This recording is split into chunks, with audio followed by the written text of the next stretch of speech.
Di surganya Kristen ini, menurut kitab dia sendiri, itu pemungut cukai dan pelacur itu masuk surga duluan. Nah, ini saya tampilkan pasalnya di samping. Antum bisa baca semuanya. Nah, orang ini mungkin serakah gitu bagi saya. Padahal sudah dikasih 100 istri, plus ya pesundal-pesundal, tapi gak pernah puas kali ya. Di Islam cuma 72 bidadari, sedangkan di tempat mereka udah 100 istri plus pesundal.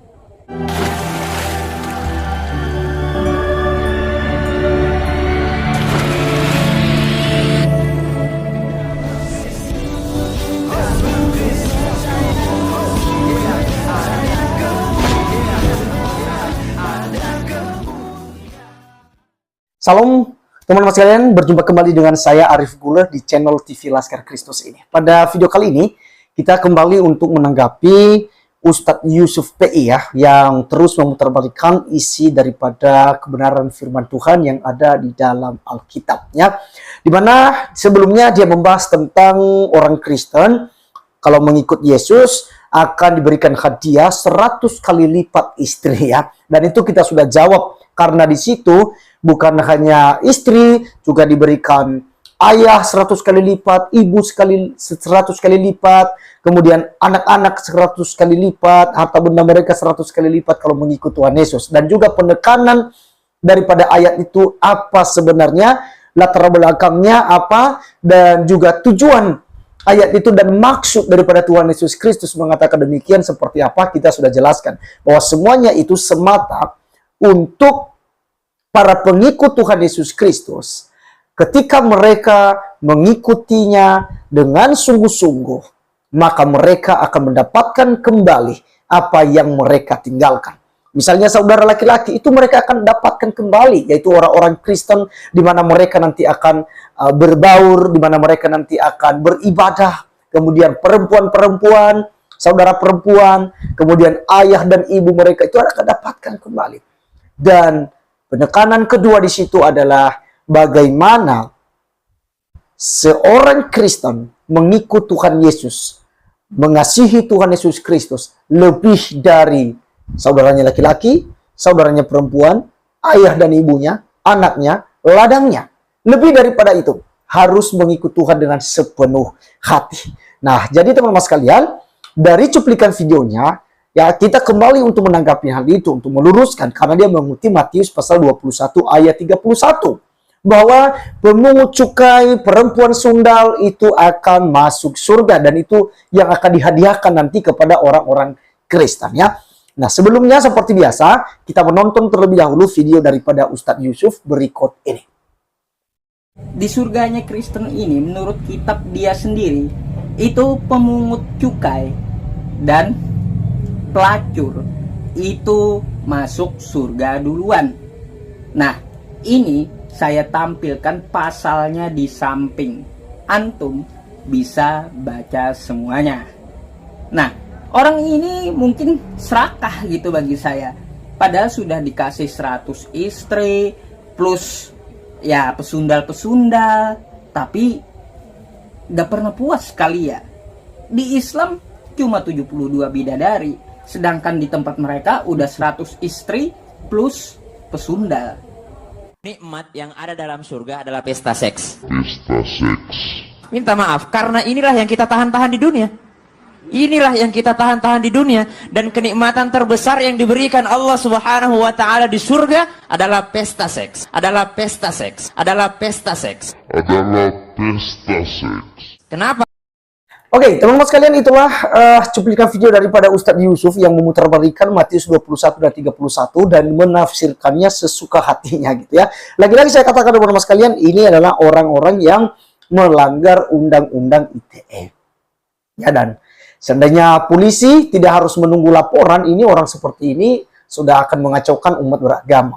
Ya, tanpa ada laporan sebenarnya harus diproses. Oke. Kita akan menjawabnya teman-teman sekalian, apa maksudnya. Kita akan baca, saya akan tampilkan buat kita. Tapi kita akan baca dari ayat 28. Karena membaca Alkitab tidak boleh comot-comot ya. Harus kita baca satu perikopnya, satu judulnya setidak-tidaknya teman-teman sekalian. Ya, dan bila ada waktu, pasal sebelumnya dan pasal sesudahnya harus dibacakan. Supaya Anda paham apa yang dimaksudkan oleh ayat itu.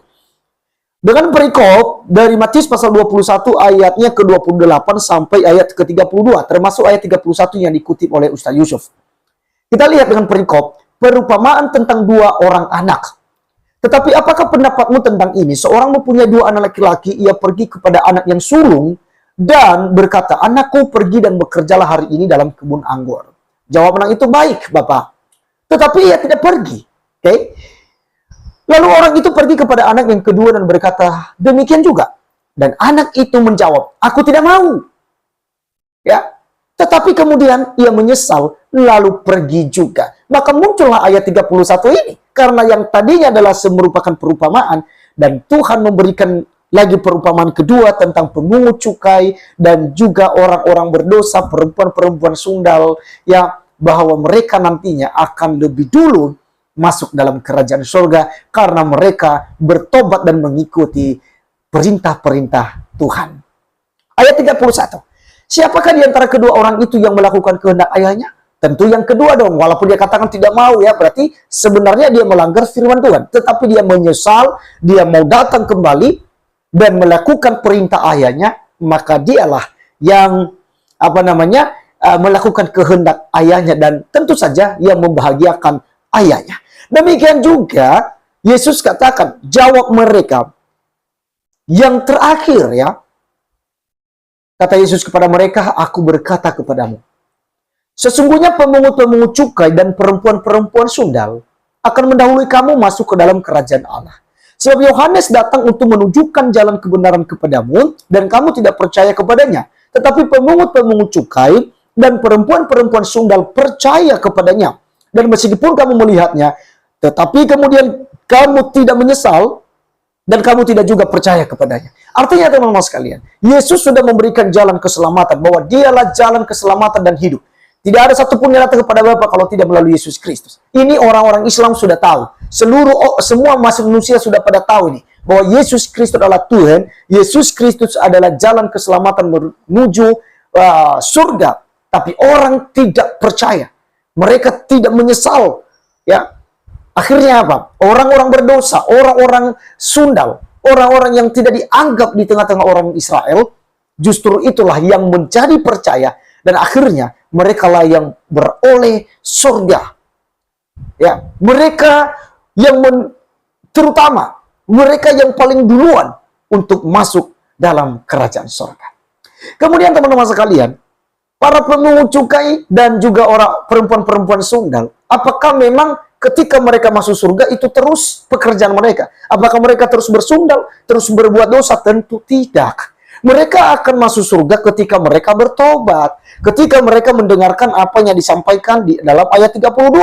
Sebab Yohanes datang untuk menunjukkan jalan kebenaran kepadamu, dan kamu tidak percaya kepadanya. Tetapi pemungut-pemungut cukai dan perempuan-perempuan sudah percaya kepadanya, dan meskipun kamu melihat, tetapi kemudian kamu tidak menyesal, dan kamu tidak juga percaya kepadanya. Teman-teman sekalian, kita akan merujuk kepada Matius 3 ayat 1-2. Inilah kalau kita belajar firman Tuhan, kita akan mengerti ya latar belakangnya seperti apa.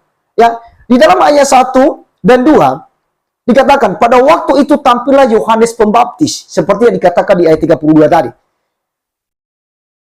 Pada waktu itu tampillah Yohanes Pembaptis di padang gurun Yudea dan memberitakan, bertobatlah sebab kerajaan surga sudah dekat. Nah, ini yang dikatakan oleh Tuhan Yesus. Yohanes Pembaptis sudah memberitahukan, bertobatlah, kerajaan surga sudah dekat. Tapi mereka tidak mau bertobat, terus mereka tidak percaya. Tetapi orang-orang pemungut cukai tadi itu, perempuan-perempuan sundal tadi, teman-teman sekalian, mereka menjadi percaya kepada pemberitaan Yohanes Pembaptis. Maka apa yang terjadi kepada mereka, teman-teman sekalian? Kita lihat Lukas 3 ayat 12-14. Ada datang juga pemungut-pemungut cukai untuk dibaptis, dan mereka bertanya kepadanya, Guru, apakah yang harus kami perbuat? Ini adalah perkataan mereka, pemungut cukai tadi, ya, perempuan-perempuan sundal tadi. Mereka datang kepada Yohanes Pembaptis setelah mendengarkan khutbah, mendengarkan berita keselamatan yang diajarkan oleh Yohanes Pembaptis, bahwa Yesus Kristus akan datang ke dunia nantinya untuk menebus umat manusia. Barang siapa yang percaya kepadanya tidak binasa, melainkan akan beroleh hidup kekal. Maka teman-teman sekalian, jawabnya, jangan menagih lebih banyak daripada yang telah ditentukan bagimu. Dan prajurit-prajurit bertanya juga kepadanya, dan kami, apakah yang harus kami perbuat? Jawab Yohanes kepada mereka, jangan merampas dan jangan memeras, dan cukupkanlah dirimu dengan gajimu. Ini artinya teman-teman sekalian, bahwa mereka yang tadinya orang berdosa, mereka yang tadinya tidak disukai orang, mereka yang tadinya terus hidup di dalam ketidakbenaran, pelanggaran akan firman Tuhan. Ketika mereka mendengarkan pemberitaan Yohanes Pembaptis, akhirnya mereka bertobat dan memberi diri mereka dibaptis. Ya, mereka memberi diri mereka dibaptis untuk disucikan, dikuduskan. Itu sebabnya ketika ada orang yang menjadi percaya kepada Tuhan Yesus Kristus, wajib dibaptis untuk penyucian dosanya, dan dia berhak ya untuk memulai hidup yang baru, kehidupan yang baru, dan keselamatan yang dianugerahkan oleh Tuhan Yesus Kristus itu akan diperolehnya. Maka apakah di sorga itu ada pesundal-pesundal, pelacur-pelacur nantinya? Tentu saja tidak ada. Semuanya sudah pada bertobat. Gitu ya. Mungkin di ajaran Islam saja itu percaya bahwa ketika orang bertobat, ya kembali ke jalan yang benar, itu akan diampuni oleh Allah kalian kan? Itu yang selalu diajarkan ya. Orang-orang yang berdosa pun itu akan diterima oleh Allah jika dia bertobat. Demikian juga dalam kekristenan teman-teman sekalian. Jika ada orang yang berdosa lalu dia bertobat, meninggalkan perbuatannya yang jahat, dia pasti akan diampuni dan akan dianugerahkan kehidupan yang kekal. Jadi apa yang disampaikan oleh Yusuf PI ini semuanya adalah fitnah dan itu tidak benar. Terima kasih teman-teman sekalian. Kiranya video kali ini boleh menjadi berkat buat kita. Sampai ketemu di video selanjutnya. Tuhan Yesus memberkati kita. Salam.